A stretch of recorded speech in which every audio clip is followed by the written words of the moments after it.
So to generate the assembly graph, we need to specify a file. So the file can be found here. Let's just do an ls into the megahit results directory again. So let's say ls megahit underscore results. The files that can be used are found here. They can be found here.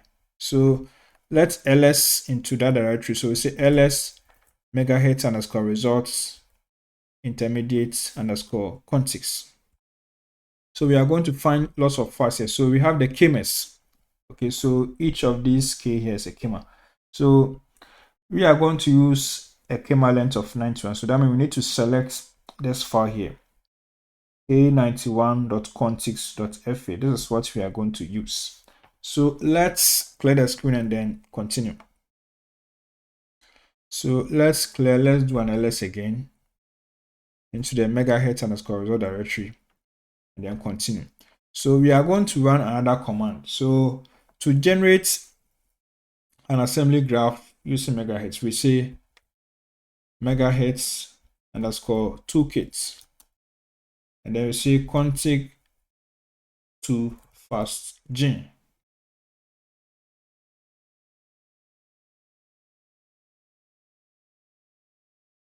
And then we specify a kmer length. We are going to use 91.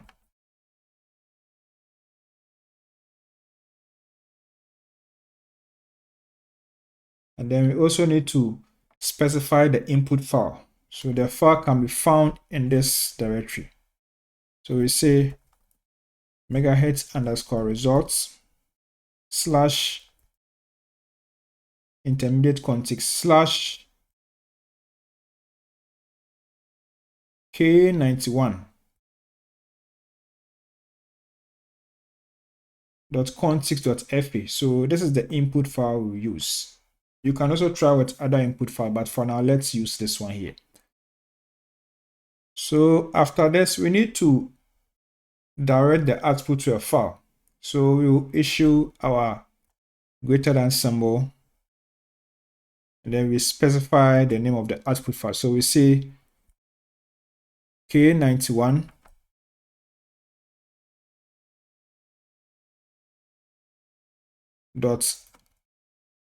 .fastgen. So let's execute this command. Okay, the assembly graph has been generated. So let's do an ls, and we are going to find this file here. There's the assembly graph. So it is this file here that we'll use. So we will open bandage and then load this file. So that's what we are going to do next.